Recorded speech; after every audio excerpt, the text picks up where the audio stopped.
Company को हम शुरुआत से लेकर चलेंगे और देखेंगे कि इसके अंदर क्या क्या अच्छाइयाँ हैं, क्या क्या बुराइयाँ हैं।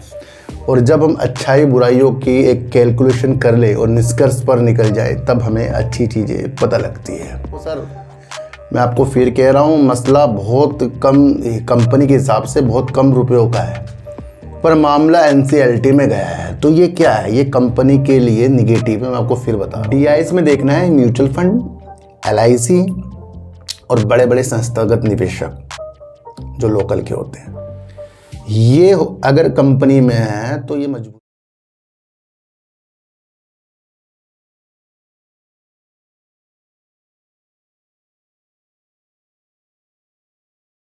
नमस्कार, मैं स्वागत करता हूं आपका अपने ही चैनल पर जिसका नाम है सार्थक बाजार से। आज हम बात करेंगे SEPC, एक इंजीनियरिंग कंपनी है और इसके बारे में मेरे दो प्यारे सब्सक्राइबर ने, एक ने मुझे ज्वाइन किया है और इन्होंने कहा कि सर इसके ऊपर कुछ चीज़ें समझाइए। दूसरे भी कल की वीडियो में कमेंट आया तो ये फिर मैं आज इसके ऊपर वीडियो बनाऊंगा। देखो सर, आज इस कंपनी को हम शुरुआत से लेकर चलेंगे और देखेंगे कि इसके अंदर क्या क्या अच्छाइयाँ हैं, क्या क्या बुराइयाँ हैं।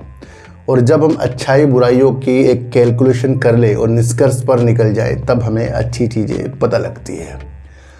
थोड़ा सा अगर मैं आपको बताऊं, कल मैंने आपके लिए रामा स्टील, सलासर टेक्नो पर वीडियो बनाई है। क्या किसी को ऐसा लगा कि उसको हमें बहुत अच्छी कंपनी है जी, बहुत बढ़िया हो गया जी, या उसको हमें ख़रीदना है जी, या उसको हमें होल्ड करना है जी, ये हमें माला माल कर देगा? कल की वीडियो से किसी को ऐसा प्रतीत हुआ या आपको समझने को मिला कि क्या अच्छाइयाँ हैं, क्या बुराइयाँ हैं और क्या हमें चीज़ें दिखाकर क्या चीज़ें हो गई हैं? यानी कि एक समझदार वाली वीडियो, संभलने वाली वीडियो और अपने को बचाने वाली वीडियो थी। फिर भी एक व्यक्ति ने कल मेरी वीडियो में 10 से 20 कमेंट किए हैं। ये लिस्ट देख लो, मैं छोटी सी बता रहा हूँ। ये देखो क्या क्या लिख रखा है, क्यों फंसा रहा है, बेकार वीडियो है, ये है वो है, सलासर फंसा देगा। तो मैंने कब कहा उसे खरीद? भैया, जब आप वीडियो को पूरा नहीं देख रहे हो, ना उसको समझ रहे हो कि वो समझ, आज कमेंट करो सबके सब का कल की वीडियो कुछ खरीदने वाली थी या समझने वाली थी? मेरी हर एक वीडियो समझने वाली है। पर जब कोई ऐसा व्यक्ति आए और देखे कि भैया ये तो वीडियो का अलग ही माध्यम निकाल दे, जब आप किसी चीज़ की एनालाइज किसी देखकर नहीं कर सकते, समझ सकते, फिर ये मतलब है कि आपको इस शेयर बाज़ार से दूर रहना चाहिए। जब आप एक अच्छी वीडियो को नहीं समझ पा रहे हैं तो फिर ऑपरेटर की चाल कैसे समझ जाएंगे हम? ऐसे ऐसे व्यक्ति आते हैं, थोड़ा सा दिमाग मेरा ऐसा कर देते हैं कि मुझे सोचने मजबूर कर देते हैं कि भैया वीडियो देखी नहीं और उसके मतलब क्या क्या निकाल दिए। भैया पहले वीडियो देखो, समझो पहले उसको। आज की वीडियो आपको समझ कर चलनी पड़ेगी। दूसरी बात करेंगे ओला इलेक्ट्रिक की। और ओला इलेक्ट्रिक की सुविधाएं जैसे जैसे अच्छी हो रही थी, जैसे जैसे वो अपनी सेल को बढ़ा रहा था, जैसे जैसे वो रजिस्ट्रेशन डबल करता जा रहा था, जैसे जैसे उसकी गीगा फैक्ट्री पे अच्छा वर्क हो रहा था, जैसे जैसे वो 22 से 42-43 तक पहुंचा, उसके बावजूद एक ऐसी न्यूज़ जिसने NCLT दिवालिया की एक ठप्पा सा कुछ चीज़ें ओला की तरफ लगाई, भले ही वो 40 करोड़ का मसला अभी 1-2 दिन पुरानी न्यूज़ हो।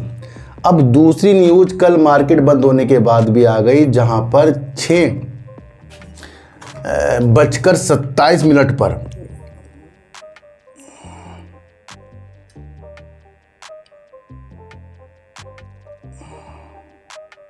6:27 पर एक और न्यूज़ निकल कर आई जिसने NCLT के दरवाजे वाली न्यूज़ फिर दे दी। देखो सर, मैं आपको फिर कह रहा हूँ, मसला बहुत कम कंपनी के हिसाब से बहुत कम रुपयों का है, पर मामला NCLT में गया है। तो ये क्या है? ये कंपनी के लिए निगेटिव है। मैं आपको फिर बता रहा हूँ, मेरा मकसद मैं आपको समझाने का है। ये कहीं ना कहीं शेयर प्राइस के अंदर गिरावट के सिलसिले ला रहा है, ये आप समझ कर चलें, क्योंकि ऐसी ही न्यूज़ निकल कर नहीं आती है। भैया 957 करोड़ रुपए का दिवालिया याचिका पर ओला इलेक्ट्रिक को नोटिस जारी किया गया NCLT के द्वारा। हाल के महीने में ये दूसरी याचिका है, यानी कि ये दूसरी याचिका इस महीने के, इससे पहले यानी 3 याचिका हो चुकी है इसके NCLT वाली, जिसके मसले चल रहे हैं। तो ये एक निगेटिव न्यूज है, क्योंकि ये दिवालियापन की प्रक्रिया की स्थितियों को दर्शा रही है। भले ही ओला इसको बाद में जाकर सही कर दे, पर अभी के लिए ये निगेटिव न्यूज होगी। देखो सर, जब हम किसी कंपनी को अलग तरीके से एनालाइज कर रहे हैं तो उसकी अच्छाई बुराई की भी हमें एनालाइज करनी आनी चाहिए। तो ये क्या हो गया, हाल ही के दिन ओला के लिए ये तीसरी निगेटिव न्यूज़ है, जो सच में निगेटिव है, क्योंकि ये दिवालिया प्रक्रिया की चीज़ों को बना रहा है। बाकी वो काम अपने, देखो सर एक चीज़ समझो, ओला के भावेश अग्रवाल ने एक न्यूज़ निकल कर आई थी कि ओला के सह संस्थापक ही जिन्होंने कंपनी को बनाया वही अपनी हिस्सेदारी को बेच रहे हैं। जब इसके बारे में पता लगा तो उन्होंने जो हिस्सेदारी बेची थी वो कहीं ना कहीं कर्ज को उतारने के लिए की थी। अब 40 करोड़ 9 करोड़ इनके लिए कुछ ज़्यादा वैल्यू नहीं है, फिर भी इस पर चीज़ें हुई हैं। बेंगलोर के परिचालन ऋणदाता द्वारा दायर दिवालिया याचिका में ओला इलेक्ट्रिक टेक्नोलॉजी प्राइवेट लिमिटेड को नोटिस जारी किया गया है, जिसमें 957 करोड़ रुपए के डिफॉल्ट का आरोप लगाया गया है। ये एनसीएलटी ने नोटिस जारी कर दिया है। और ये जो होता है ऑपरेशनल क्रेडिटर जो होते हैं, परिचालन जो ऋणदाता होते हैं, वो एक तरह से आप समझ लो कि किसी कंपनी ने ओला की गाड़ियों के लिए, किसी भी चीज़ के लिए उसको सामान दिया। अब उस सामान देने के बाद जो पैसा जिसने दिया, माल दिया, पैसा उसके पास जाना चाहिए। तो ये वो मसला है कि पैसा उसके पास नहीं गया है। तो ये इस चीज़ को आप समझ कर चलें। करीब करीब 21 करोड़ रुपए का जो बकाया था, उसके बाद भी कंपनी ने लगभग 10 करोड़ रुपए करीब का भुगतान कर दिया था, और बाद में 957 करोड़ रुपए का बकाया राशि है जो दिवालिया याचिका विषय बनी पड़ी है। तो ये जो चीज़ें हैं ये आपको समझना है, कहीं ना कहीं ये मामला 957 करोड़ रुपए का है जो बकाया है। अब इसकी अगली सुनवाई 31 अगस्त 2026 को होने वाली है। सीधे सीधे शब्दों में आपको ये समझना है कि ओला जहां अच्छी तरीके से उभर रहा था तो उसके ऊपर 2 निगेटिव न्यूज़ आ गई। इससे पहले 2 वाली आई थी एनसीएलटी वाली, और ये तीसरी आ गई है। तो कहीं ना कहीं ओला इस टेंशन से फंस गया है, मैं आपको बता दूँ। इतना नहीं, पर इस पर उलझेगा ना, क्योंकि भैया एनसीएलटी से कुछ चीज़ें नोटिस निकलना, फिर ओला का फिर वहाँ कुछ और बोलना, फिर आगे बढ़ना, तो क्या है इसमें दिन खींचेंगे। और अब Q1 भी आने वाला है, तो हमें समझना है कि हमें बहुत समझ कर रहना है। मैं एक video about SEPC fund rising on A going, तो किसी ने कहा कि सर कुछ चीज़ें हो रही हैं SEPC में, उसके बारे में बताओ। मेरे प्यारे सब्सक्राइबर ने कहा कि SEPC पर प्लीज़ सर वीडियो बनाइए। सर जी इन्होंने भी मुझे लगता है पहली बार कहा है, मेरे ज्वाइन मेंबर है, तो मैं इसके ऊपर वीडियो बनानी पड़ेगी। 6 रुपये 60 पैसे कंपनी का शेयर चल रहा है। इस कंपनी के बारे में अगर मैं आपको बताऊं तो कंपनी जनवरी 2008 में इसका IPO आया था लगभग 300 से 330 रुपये के बीच में। इससे पहले कंपनी का नाम श्री राम EPC के नाम से भी कंपनी जानी जाती थी, अब SEPC के नाम से कंपनी है। SEPC लिमिटेड में अब तक कोई भी स्प्लिट और बोनस नहीं हुआ है, ये आप समझ कर चले। अभी तक के इसके अंदर कोई भी स्प्लिट और बोनस नहीं हुआ है। उसके बावजूद भी कंपनी के अंदर इतनी इक्विटी बढ़ गई है। कैसे? क्योंकि कंपनी ने लगभग 4 बार राइट इशू दिया है, और 4 बार राइट इशू का मतलब कंपनी अपने मौजूदा शेयर धारकों को ही ऑफर देती है कि भैया अगर मेरा शेयर 50 में चल रहा है तो मैं 40 में राइट इशू ला रही हूँ, क्या आपको खरीदने हैं? तो जिनके पास जितने शेयर होते हैं उस अनुपात से कुछ कंपनी सेट करती है। तो कंपनी जब पैसा जुटाना चाहती है तो इस माध्यम से भी पैसा जुटा सकती है, पर वो उनसे जिनके पास पहले ही शेयर है। तो इसका मतलब राइट इशू इस कंपनी के अंदर ज़्यादा हैं, वो करीब करीब 4 बार आ गए इस कंपनी के अंदर। तो ये आप समझ कर चले, एक बार आया था 2023 में आया था, फिर 2023 में, 2024 में और 2025 में भी इसका राइट इशू आया। तो स्प्लिट और बोनस इस कंपनी ने अभी तक बिल्कुल भी नहीं दिया है। शुरुआत से लेकर चल रहा हूँ मैं कंपनी को। अब समझो कंपनी करती क्या। कंपनी SEPC लिमिटेड मुख्य रूप से इंजीनियरिंग, खरीद, निर्माण और कमीशन यानी कि SEPCC का काम करती है। ये कंपनी इंफ्रास्ट्रक्चर औद्योगिक परियोजना के लिए टर्नकी समाधान प्रदान करने में माध्यम की। टर्नकी समाधान का मतलब यह है कि कंपनी शुरुआत से ही, यानी किसी प्रोजेक्ट को इसने पकड़ा, उसका डिज़ाइन किया, उसके इंफ्रास्ट्रक्चर सेट किया, उसका कमीशन किया, उसके ऊपर इंजीनियरिंग सेट करी, उसके ऊपर फिर मालिक को सौंप दे, लो जी आपका ये काम। ट्रैकिंग का मतलब शुरू से एंड तक के काम करना, यानी कि एक प्रोडक्ट इन्होंने पकड़ा प्रोजेक्ट किसी के लिए, तो लास्ट में उस प्रोजेक्ट को पूरा करके मालिक को चाबी पकड़ाते हैं, जी लो जी पकड़ो ताले की चाबी, ये आपका सारा काम होगा। तो क्या है ये महत्वपूर्ण वर्क कर रही है। इसे देख के तो लग रहा है भाई काम तो बेस्ट है ना। अब किस किस चीज़ों के तरफ कंपनी वर्क कर रही है? जल और सीवरेज में कंपनी वर्क करती है, खनन में कंपनी वर्क करती है, औद्योगिक संयंत्र जैसे स्टील प्लांट और प्रोसेसर प्लांट लगाना है, विद्युत और ऊर्जा पारंपरिक थर्मल पावर प्लांट के साथ साथ पवन बायोमास आधारित नवकरणीय ऊर्जा संयंत्र स्थापित करना है, परियोजना प्रबंधन बहुवैश्विक डिजाइन इंजीनियरिंग और निर्माण से जुड़ी सेवाएं देना। तो जितने भी सेक्टर के ऊपर कंपनी वर्क कर यहाँ पढ़ लो, सब कंपनी के बेस्ट हैं। तो ये तो हमने समझ लिया कंपनी का आईपीओ कब आया था, कंपनी किस नाम से पहले थी, अब किस नाम से है, कंपनी का राइट इशू कितने बार आया है और कंपनी का स्प्लिट बोनस अभी तक नहीं आया है, और कंपनी क्या वर्क करती है, किस क्षेत्र पर वर्क करती है, ये सारी जानकारी इस वीडियो के माध्यम से पता लगी। अब हाल ही की 1-2 दिन पुरानी न्यूज़ देखें तो एवेन्यूर इंटरनेशनल में 90% हिस्सेदारी खरीदने के लिए बोर्ड की मंजूरी मांग ली है, उसकी मंजूरी मिल गई है। क्या मसला है सर? देखो सर, कंपनी एलएलसी एक इंजीनियरिंग और डिजाइन कंपनी है जो यूएई में तेल और गैस दूसरे सिविल इंफ्रास्ट्रक्चर सेक्टर में सर्विस देती है। यूएई की कंपनी है।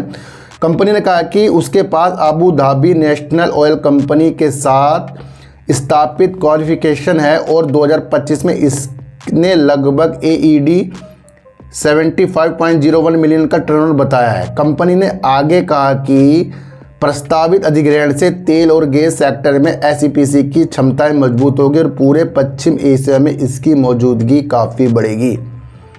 तो ये वो चीज़ है जहां कंपनी ने लगभग 1500 करोड़ रुपए करीब का ये हिस्सेदारी खरीदने की स्थितियां बताई, पर ये नगद में नहीं, कंपनी इसके लिए 10 रुपये के हिसाब से शेयर जारी करेगी। तो ये मसले हैं, कंपनी विदेशों की तरफ भी पकड़ बनाकर रख रही है। अगर हम देखें तो भारत के साथ साथ ये संयुक्त अरब इमीरात UAE में वर्क करती है, यानी कि अबू धाबी के माध्यम से वर्क करती है, ओमान में वर्क करती है, सऊदी अरब में कंपनी वर्क करती है। तो इतने क्षेत्रों में कंपनी वर्क करती है, ये आप समझ कर चले। अगर हम लगभग कंपनी का पूरी सब्सिडरी जो मिलाकर सारा इसका ऑर्डर बुक मार्च 2026 तक लगभग देखें तो 10,455 करोड़ का इसके पास ऑर्डर बुक है। कितनी बड़ी चीज़ है कि सब मिलाकर ग्रुप का 10,455 करोड़ का ऑर्डर बुक है, ये कम नहीं होता। और अकेले अगर हम कंपनी की स्थितियां देखें तो 7,255 करोड़, अकेले कंपनी के पास 7,255 करोड़ की ऑर्डर बुक है। तो यानी कि कंपनी के पास काम बहुत ज़्यादा है, क्योंकि जिस क्षेत्र पर कंपनी वर्क कर रही है कुछ ही कंपनी इसमें वर्क करती है, और ये आप समझकर चल सकते हैं। तो ये वो सारी स्थितियाँ थी जिसे आज हमने कंपनी के द्वारे से समझा। अब हम इसका देखेंगे फंडामेंटल। अब इसके काम के प्रति तो सब कुछ सही दिख रहा है ना, अब इसका फंडामेंटल चेक करेंगे। मार्केट कैप देखें 1,256 करोड़ की है, 6 रुपये करीब कंपनी का शेयर चल रहा है, 6-7 रुपये कंपनी से चल रहा है। 14 रुपये कंपनी का हाई भी लगा था, 4 रुपये 63 पैसे कंपनी का लो था। कंपनी कोई अभी डिविडेंड नहीं दे रही है।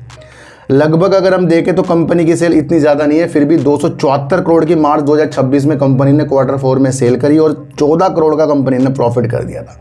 यानी कंपनी सेल और प्रॉफिट कर रही है, यानी कि लॉस नहीं कर रही कंपनी।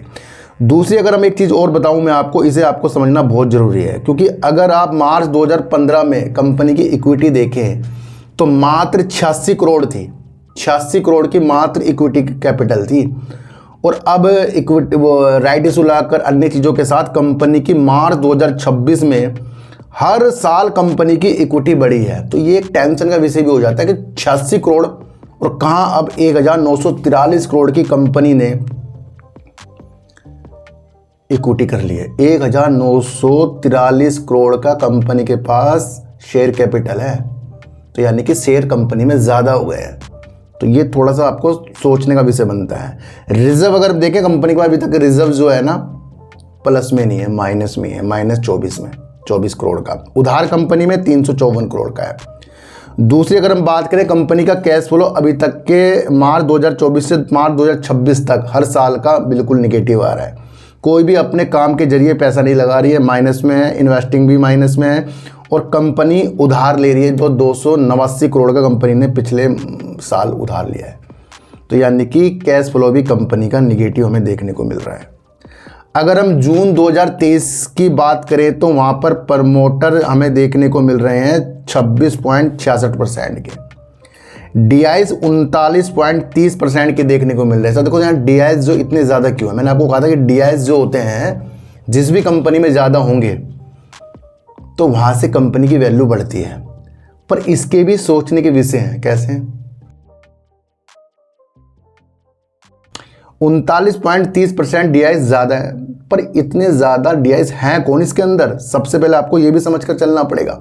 सारे बैंक हैं, स्टेट बैंक ऑफ इंडिया था वो निकल गया अपनी हिस्सेदारी बेचकर, Punjab national bank, central bank, the south Indian bank, ये Axis bank, bank of India, ये इतने सारे DIs क्यों हैं? क्योंकि कंपनी ने इन बैंकों से अपने काम के लिए कर्जा लिया था, बाद में वो कर्जा उतार नहीं पाई, तो क्या हुआ, कंपनी के अंदर ही बैंकों ने अपनी हिस्सेदारी ले ली।